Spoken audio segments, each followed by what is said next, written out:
All right, everybody. Welcome back from your breakout sessions in the break. I'm very happy to introduce this session on rare breakthroughs, hope now and on the horizon. New innovations are helping to advance the diagnosis, treatment, and care of rare disease patients. This session will highlight current government initiatives and new technologies that can benefit people living with rare diseases and their families now and in the future. I'm Ed Nealon. I'm the Chief Medical and Scientific Officer at NORD. I'm just going to introduce our panelists, and then I'm going to turn it over to one of them to lead the session. Moderating the session, first we have Dr. P.J. Brooks, who's serving as Director of the Division of Rare Disease Innovation at the National Center for Advancing Translational Sciences, or NCATS, at the NIH. And sitting next to P.J. is Dr. Cohen, Dr. Jennifer Cohen from Duke, pediatric geneticist.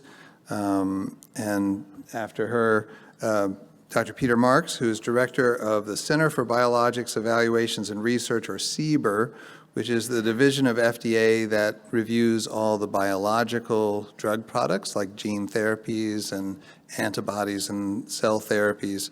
So it's a great group to discuss this. I want to thank you all for sharing your time and expertise with us, and turn it over to you, PJ. Great, thanks, Ed. It's a really pleasure to be here with everybody, and I'm the moderator, but fortunately I get to say a few words about some of the things we're doing at NCATS and NIH.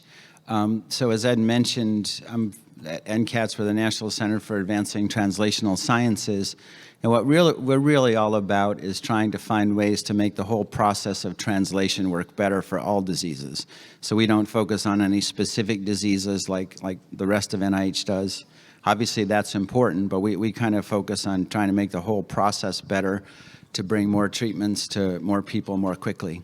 And a big focus of that, of course, is rare diseases, and there's a division of rare disease research innovation that I'm the acting director of that obviously specifically focuses on rare diseases. NCATS is the youngest of the NIH institutes and centers. We've been around 12 years.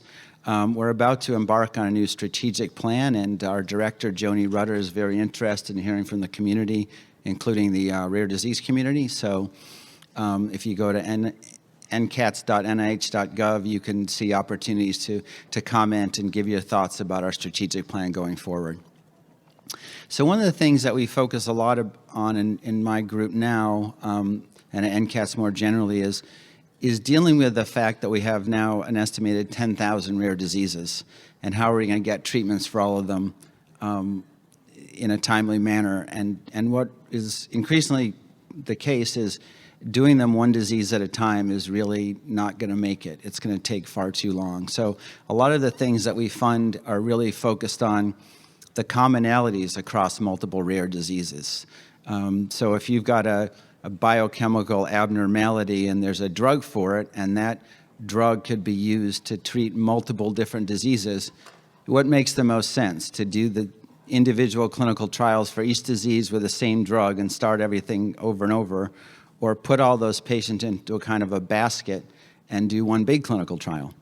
And that's what they do in the oncology field, and that's what we're increasingly funding in the rare disease space as well. So that's a way to get a lot more patients into clinical trials, particularly patients with diseases that are so rare that nobody might bother to start up a clinical trial. And an even bigger bucket, so to speak, when we think about commonalities of diseases are genetic diseases, and particularly monogenic diseases. So these are diseases caused by mutations in a specific gene. And although and that's roughly 80% of all rare diseases. And so if you think about that, the one good thing about it is in those diseases, we kind of know what a possible solution would be. If we could either put a working version of that mutant gene into the patient's cells at the right time of development and enough cells, we should be able to impact the disease. And there again, it becomes an issue doing these one disease at a time, because things like gene therapy and gene editing they're kind of like therapeutic platforms where you can use the same basic delivery system to deliver a therapeutic gene to certain cells. And And you might think that since we're using these same delivery systems over and over again, and simply, and I'll say simply in air quotes because there's nothing simple about it, but in principle, it's simple, is to just swap the therapeutic gene, you should be able to bring these things into the clinic more quickly and more efficiently. So we have a program on what we call platform vector gene therapy to try to do that, and this is within the NIH. There's also something called the Bespoke Gene Therapy Consortium that Peter and I are involved with, and that's a public-private partnership sponsored by the Foundation for the National Institute of Health. NORD, and particularly Ed Nealon, who is up here, is also very much involved in that effort, and this really focused on streamlining the regulatory path to get these new gene therapies into clinical trials. And finally, the other one that's really become quite potentially impactful and coming up rapidly behind gene therapy, so to speak, is genome editing, where here you're delivering enzymes that can go into the cell and carry out a chemical reaction to change one base into another. Something that 20 years ago would have been laughable science fiction, but now we can do that, and that is really a therapeutic platform. And so we're also funding some work with money from the NIH Common Fund to develop genome editing as a therapeutic platform rather than one disease at a time. And these are all some of the ways that we're trying to bring treatments to many more rare diseases more quickly, particularly focused on the ones that are so rare that they're of no commercial interest. So those are some of the main things that we're doing. I'm happy to talk more about that in detail if people have questions. But I'm now going to turn it over to Peter Marks, who I said we're working with on the BGTC to talk about the regulatory perspective. Peter? Thanks very much for having us here today. In the recent past, in at least for us in the Center for Biologics, we've taken a pretty strong focus on gene therapies and cell-based gene therapies. This was something that was coming into focus, actually working with PJ prior to the pandemic, but the pandemic slowed things down some. And then once we've kind of gotten through some of the pandemic backlog, we're now getting up and running at full speed again, trying to make progress in the world of rare disease gene therapy.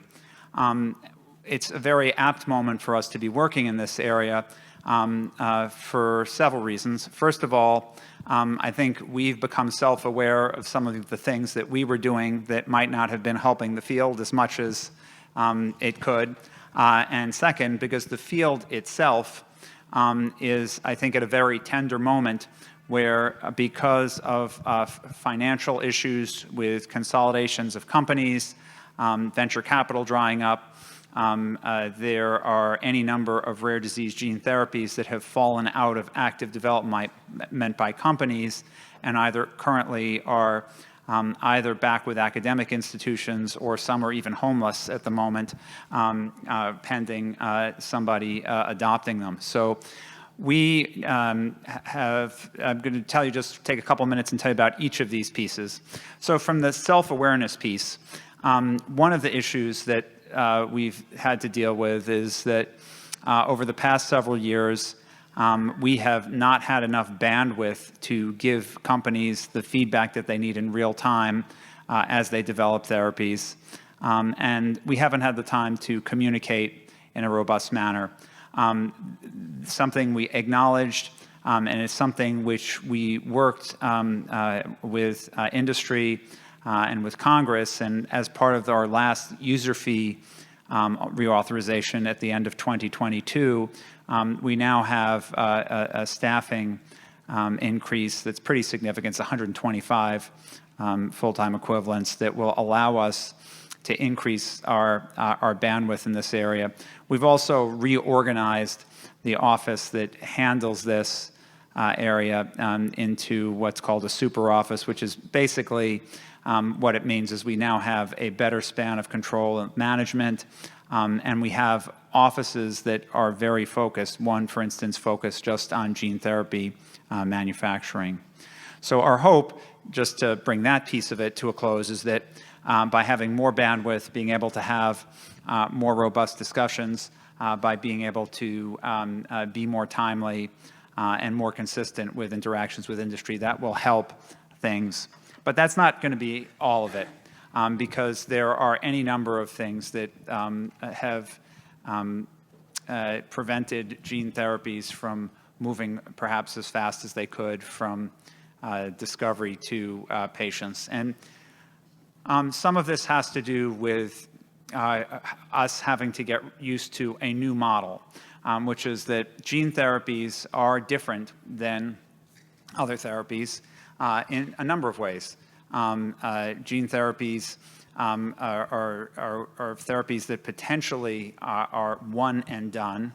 One gives them once and doesn't repeat their administration. They are also therapies which have a higher probability of success if the science is done right than many of the small molecule drug screening paradigms. Additionally, for some rare diseases, they're really the only hope of finding a treatment, because trying to do screening for a small molecule or making some protein, that sometimes just you can't make a protein that will actually fix the problem to be administered. So gene therapy, really important in this space, and we'd like to make it move faster. So we have a suite of things that we're trying to do in this area. Probably one of the, I'll start with something that I'll say why it's important, and I won't say a whole lot more about it. We're trying to help fix the problems in manufacturing gene therapies. Gene therapies for small numbers of people are currently not really commercially profitable. And it's costing so much to make each dose of gene therapy that it's prohibitively expensive sometimes for it to be studied. So we're working with a variety of both academic, industrial, and government partners to try to see if we can advance manufacturing, in part to try to get it towards something that would be automated, which may make a big difference. That's manufacturing. But then there are things that we can do in the regulatory world. And one of those things is also something that came out of the recent FDA reauthorization, the amendments, which was to try to leverage something about gene therapies that's reasonably, again, unique, that sets them aside from many other medical products that are given, that is that gene therapies have a certain device-like aspect to them. That is that we reuse part of the therapy over and over again for a certain type of, for any given type of specific gene therapy. And we haven't made use of that, the ability to reuse the vector backbone. That's the thing that carries the gene in. And right now, the way we've done it over the past years is we treat each one of these as a new entity when it comes into the FDA. But now with this platform therapies provision that we have, we'll hopefully be able to leverage the manufacturing, toxicology, a lot of information that goes in for one product for other products. And that will hopefully reduce the cost of development, decrease the time, and ultimately draw more people into this. The two other things I'll just finish up by telling you about here as part of this suite is that it's not gone unnoticed that rare diseases are not just here in the United States, right? They're global. When you think about the commercial viability of a product, we might not have enough people to make something commercially viable in the United States, but if you collect people globally, you might actually have a commercially viable product. That goes without saying the more important thing, which is why wouldn't we want everyone globally to be able to access advances in health? So either way you think about it, we are going to be working with our regulatory colleagues in Europe and Asia to see if we can do something like what's being done currently in the oncology world at FDA, which is to have essentially harmonization of some of the requirements so that there can be simultaneous submission of packages across the globe, or near simultaneous, which should help, again, increase interest of manufacturers getting into the space. And finally, we're going to try to leverage something we learned from Operation Warp Speed. Operation Warp Speed was something that helped make medical products during the pandemic. Its most notable success, I think, was the record time in which the vaccines were developed, and we can argue whether they were the greatest vaccines since sliced bread or not. But regardless, I think it's just a simple fact that they saved many millions of lives. So that, I think, is something that demonstrates the value of it. How we got vaccine development done so quickly, when you look back at it, was a combination of working at risk in the manufacturing world, but then more importantly, it was how we had constant communication with companies developing products. And if you talk to sponsors of products, gene therapy products for rare diseases at small companies, they'll tell you that their greatest challenge often is getting timely quality advice from FDA. So we will be running in the coming months, starting to run a pilot program to see if having kind of warp speed communication with FDA around promising very rare disease products. We're going to be looking first to help the development of products for diseases for which there is no alternative and for which there's significant morbidity or early mortality. And so we'll see if that works, then we might expand that much further. So just to conclude, I think a tender moment in gene therapy.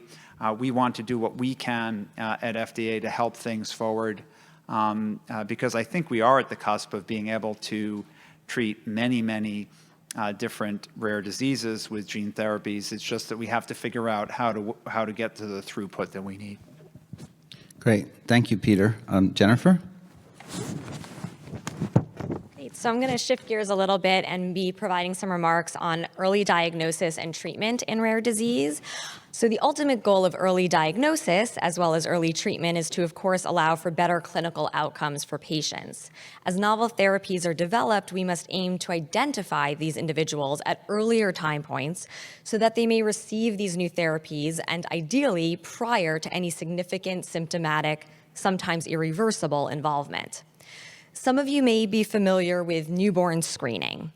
This is a public health policy which captures every newborn by a heel stick at around 24 hours of life, which creates a dried blood spot card, 5 circles filled with blood from the infant's heel stick.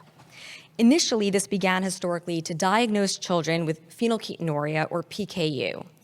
This treatable condition can be screened for at birth and can drastically alter long-term outcomes when picked up early and treated swiftly. Since those early days, newborn screening has expanded greatly to include many additional disorders, and a vast majority of them are rare genetic, biochemical, or metabolic conditions.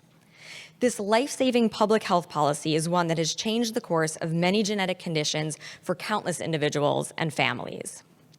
There's often a long and careful process before new genetic conditions are added to what is known as the Recommended Uniform Screening Panel, or RUSP, in order to ensure that a disease is treatable or manageable with well-known protocols, and that it is a disease for which diagnosing an individual early can make a significant and positive difference in the affected individual's life.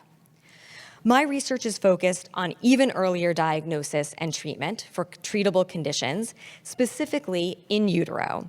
And my focus over the last few years has been treating lysosomal storage diseases during the prenatal timeframe.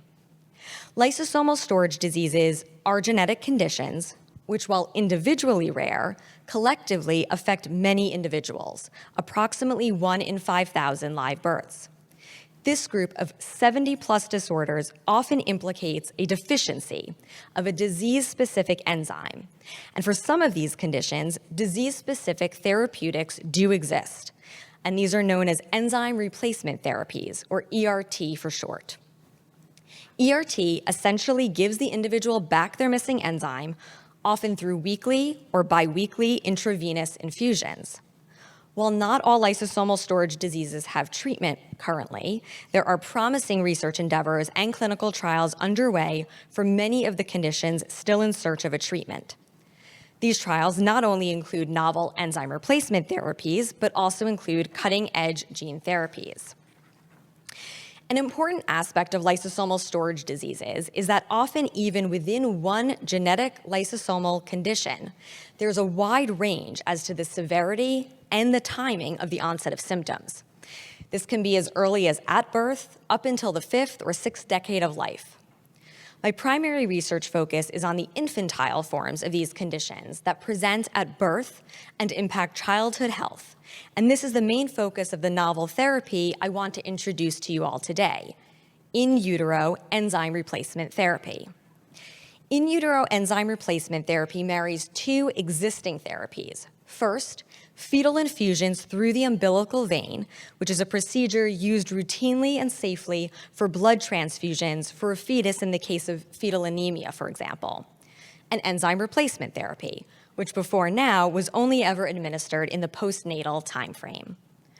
Over the last few years, University of California, San Francisco, Duke University, and University of Washington have worked together to successfully launch a phase 1 clinical trial to test the safety of in utero enzyme replacement therapy.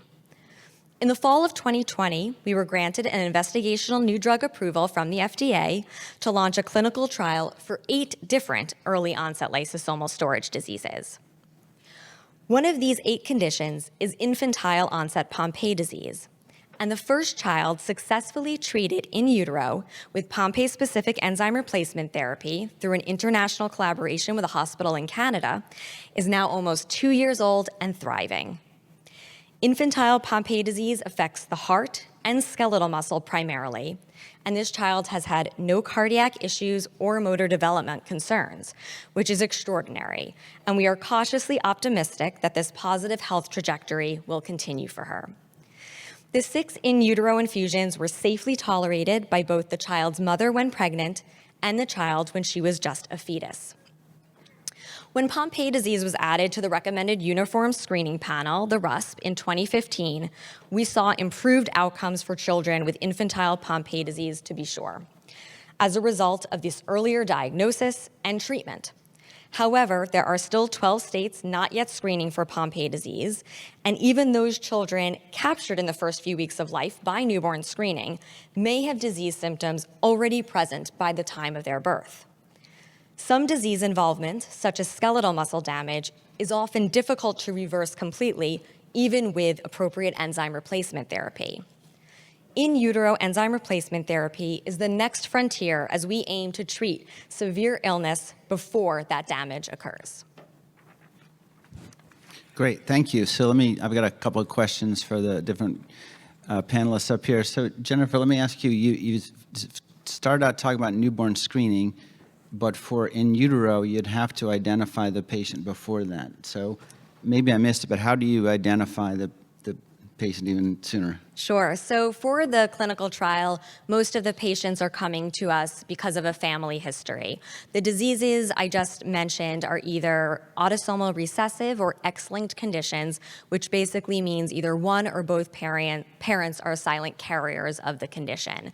So a lot of these families have had a child previously diagnosed with the condition after birth and are then aware of our trial, and so when they get pregnant with another child, they're able to test that fetus if they choose, either through chorionic villus sampling, which is done in the 11 to 13 weeks gestation, or amniocentesis, which is done 15 weeks or beyond, and we can actually test the amniotic fluid or the placenta, which is the two different procedures, and actually see if that fetus is affected with the familial variants and the familial condition that is known. But the future, I think, will be to also become aware of carrier status sooner, and the American College of Medical Genetics has recommended more broad universal carrier screening for parents or parents-to-be to see if they're carriers of these conditions. And if they found out that they were indeed carriers, they would also have that opportunity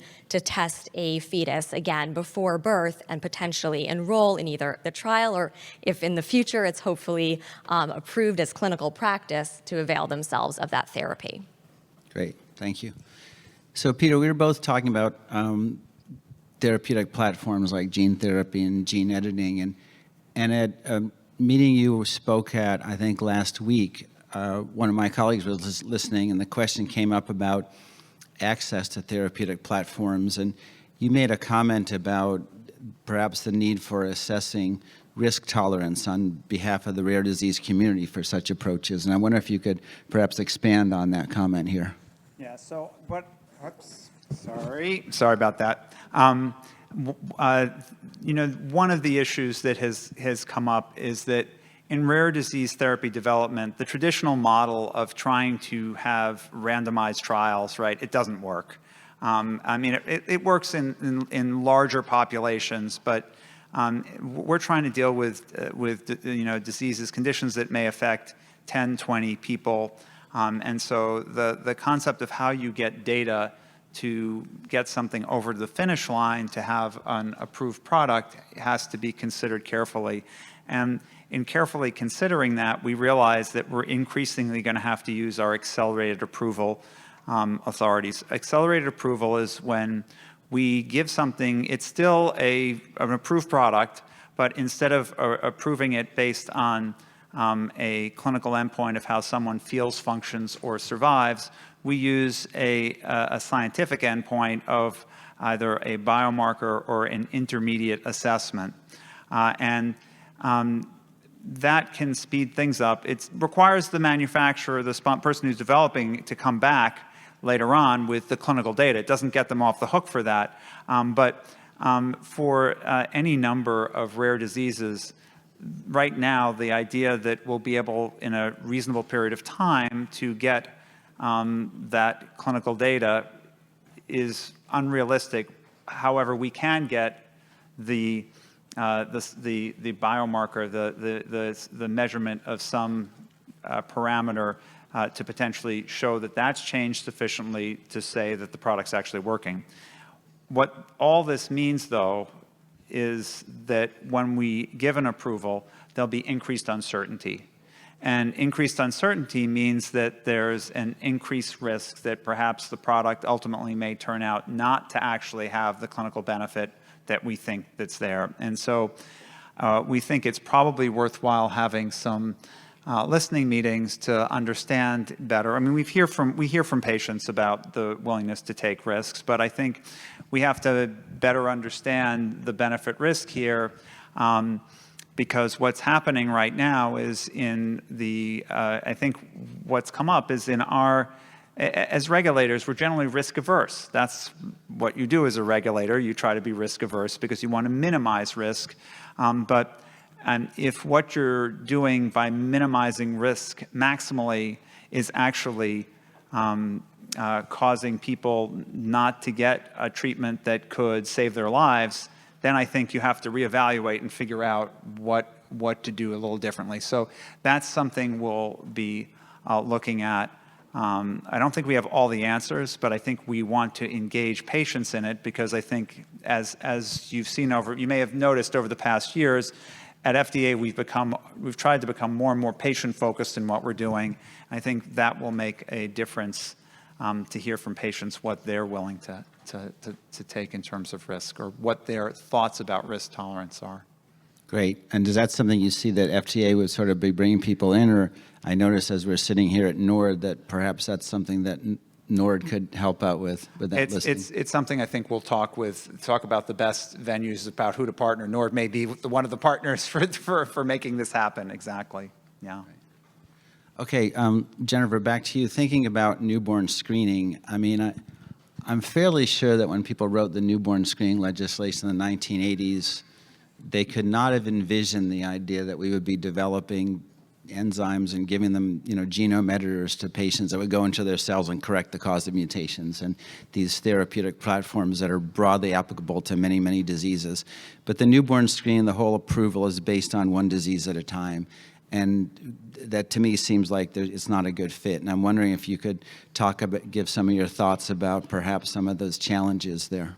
Sure, yeah, I think that's a great question, and definitely we've come a long way since newborn screening was initially launched. And I think the next best step would probably be to, so to speak, lump diseases together that have either like treatments or like diagnostic criteria in order to be able to diagnose them and bring them onto the recommended uniform screening panel as one group. So an example, I'll go back to lysosomal storage diseases, which as you now all know is a passion of mine.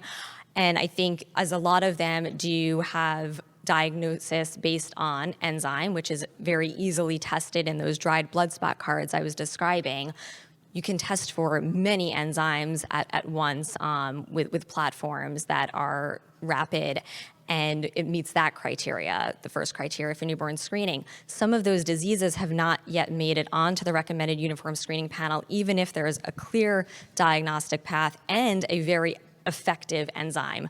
One example is lysosomal acid lipase deficiency, also known as Wolman disease, which is an infantile, very devastating disease when untreated, but has a very effective enzyme replacement therapy.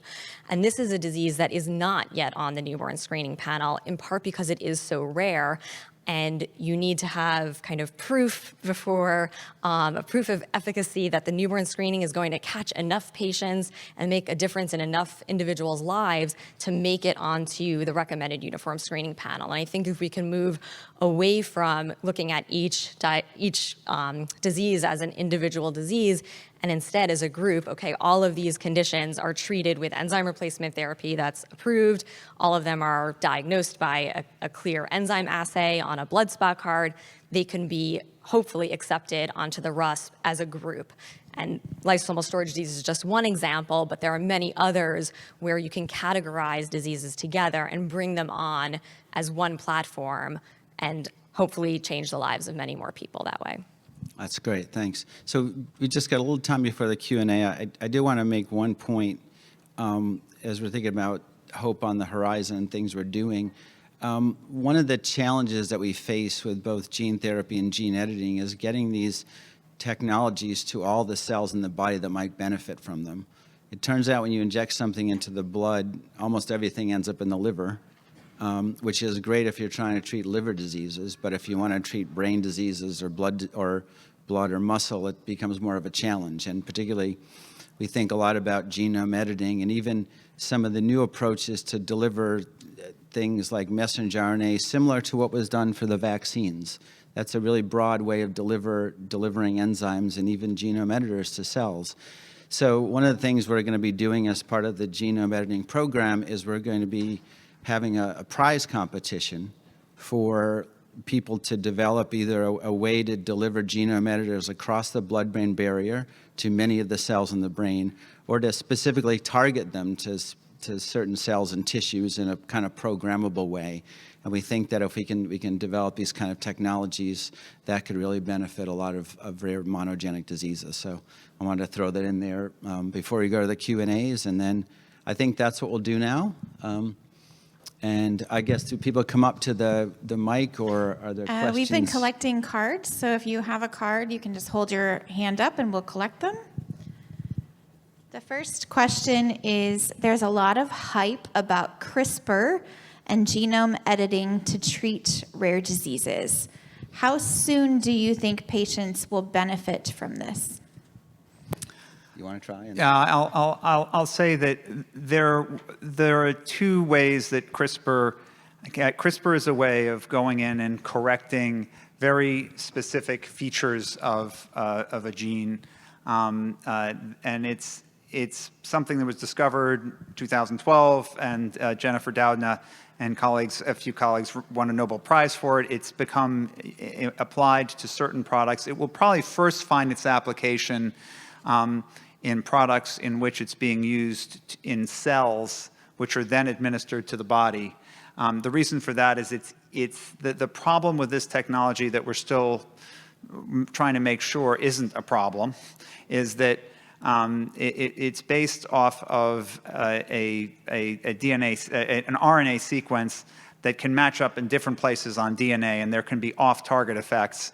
It's easy when you're using cells to figure out if those have occurred. So probably we'll see products that have been manipulated with CRISPR hit the market probably within the next few years. I don't want to say 1 or 2, but it's probably not unreasonable to think it's only 1 or 2. To see CRISPR used by giving it to somebody in their vein, in a vector like PJ's talking about, that may be a couple more years off. It doesn't. I always hedge because we sometimes see quantum leaps forward, but I think it's just a little further off. And I'll turn it, PJ, you might want to amplify more. Yeah, I mentioned that there's a program through the NIH Director's Office called the Common Fund on Somatic Cell Genome Editing. I was involved in that. We went through phase 1 that was focused on a lot of technology development, including some of these new types of editors. We got approved for going into phase 2. And phase 2 will be much more focused on moving this into the clinic and addressing some of this key regulatory and safety issues like Peter mentioned about how do you really measure off-target effects and the potential of them more efficiently. And so we certainly hope to speed the uptake of CRISPR and other types of genome editors into patients through this program. We have a question for Dr. Cohen. It's a 2-part question. First part, how did you select patients for the in utero enzyme replacement therapy trials? And the second part is, if this becomes an FDA-approved therapy, how will you select patients after approval? Sure. So much like any phase 1 clinical trial, there are inclusion and exclusion criteria. For this, the inclusion criteria are that the fetus needs to be affected with a known early onset form of the lysosomal storage disease in question. And as I mentioned, many lysosomal storage diseases have an early onset form and a late onset form. And we want to be sure in this phase 1 clinical trial that we're treating the early onset, the most severe form of disease. And so that's one of the inclusion criteria. The other inclusion criteria are that the patient needs to be diagnosed early enough that they can receive a number of infusions. We can infuse between 18 and 35 weeks gestation. We don't need to start at 18 weeks. The first patient treated was actually started around 24 weeks gestation.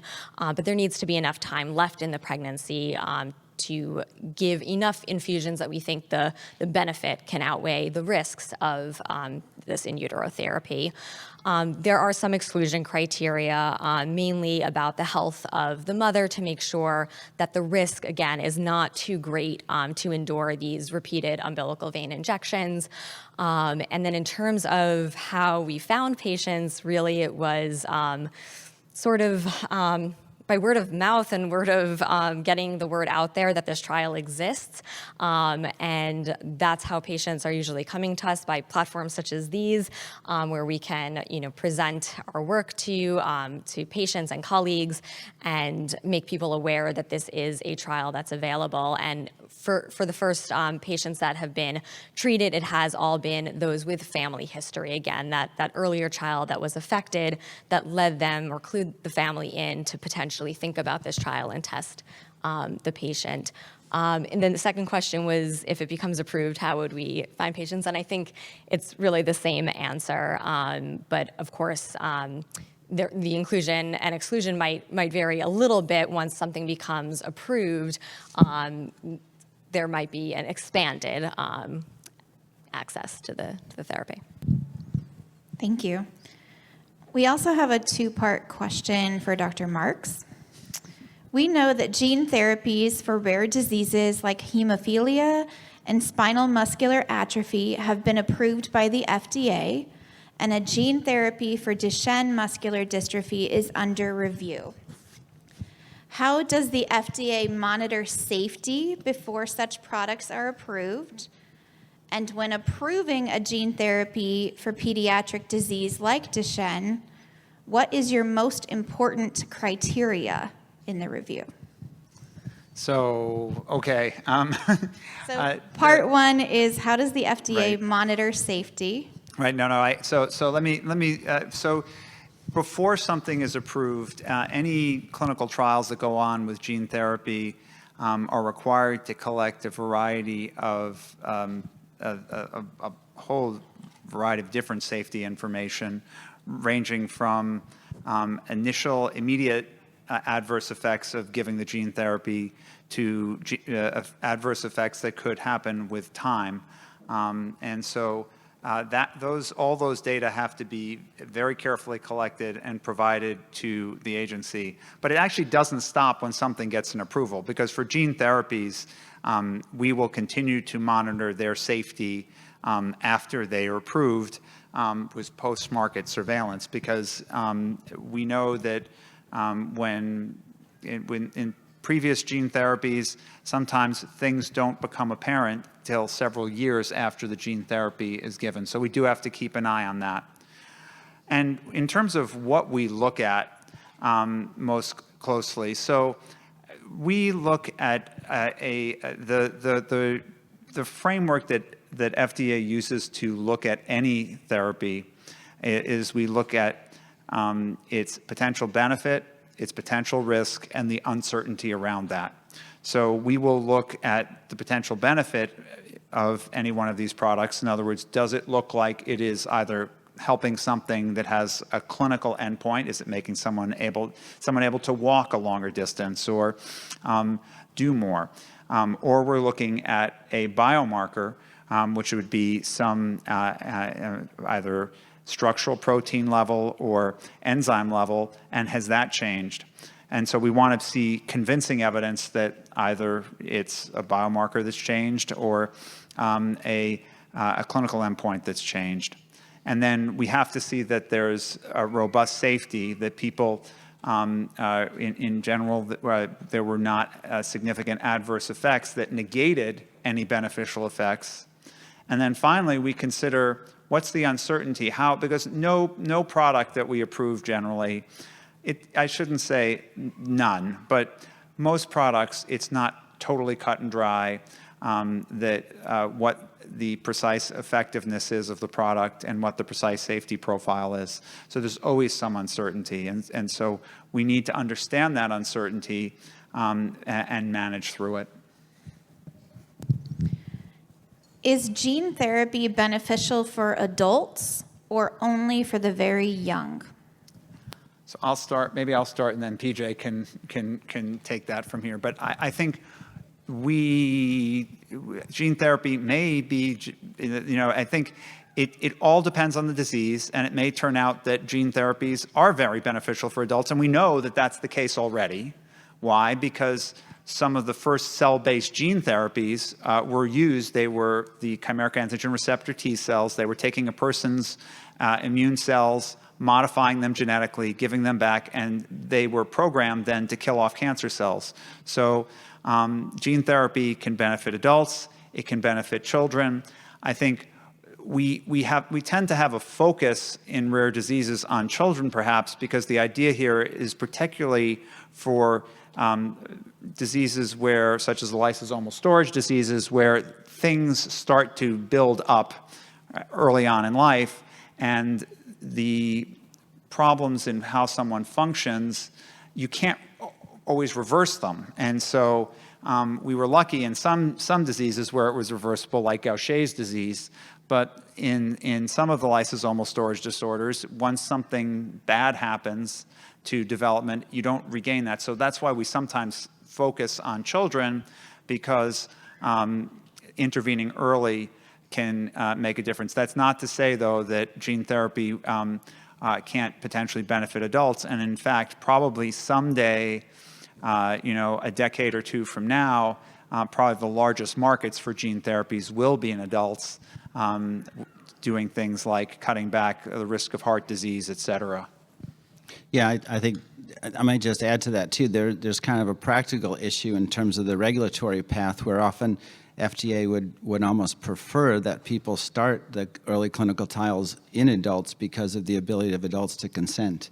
And I think it really depends on the onset of the disease. And if the onset of disease isn't well into adulthood, you could very well intervene before that, still in adulthood, and have a great benefit. For Dr. Brooks, what diseases will be included in the bespoke gene therapy trials, and how were those conditions selected? I was going to hand it off to Peter, but actually, so we're getting close to being able to announce that. There was a process that we developed, and I really want to highlight Ed Nealon, who's here, who led that process as part of the Bespoke Gene Therapy Consortium. We start off by having kind of an open call for people to propose diseases. We got 61 coming in. We brought it down to about 14 or so, and we submitted requests for more information from those. And we've gotten it down now to about 6 or so. So it was a very rigorous process that involved a lot of evaluation by experts from both pharmaceutical companies and also NIH folks and non-pharmaceutical people within the BGTC. And also really want to emphasize this point, because the choice of the diseases was based on diseases that would be good for us to test a streamlined regulatory path. I really want to get away from the idea that we're just kind of choosing these and like sort of golden tickets. We really had a purpose here of choosing diseases that would fit what we were trying to do with the streamlined regulatory path. And in doing so, that biased us towards diseases, for example, that had outcome measures where we could evaluate how if the therapy is working very quickly. So there's practical realities involved in the choice. I'll say that, and I think that we'll be able to make the final announcement hopefully by the end of May, and perhaps even sooner than that. Okay, we have one last question. Are you having any problems with insurance companies paying for gene therapy? So, so this is, we don't actually deal with reimbursement at FDA, but we obviously interface with it.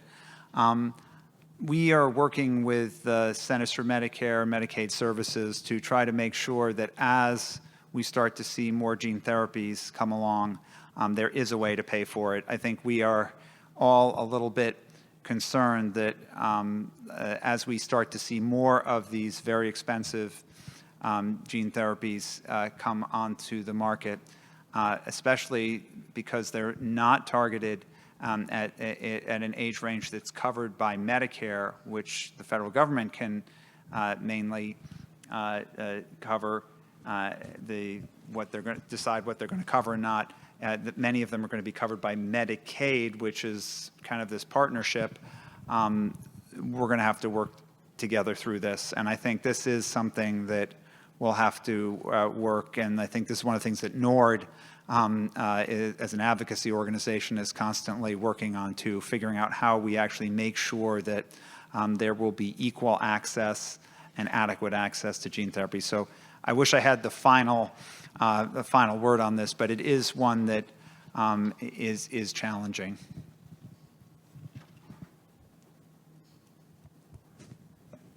Great. Are there more questions or? Oh, okay. Well, I guess not. Then thank you, Jennifer and Peter, and thank the audience for all the questions and the participation.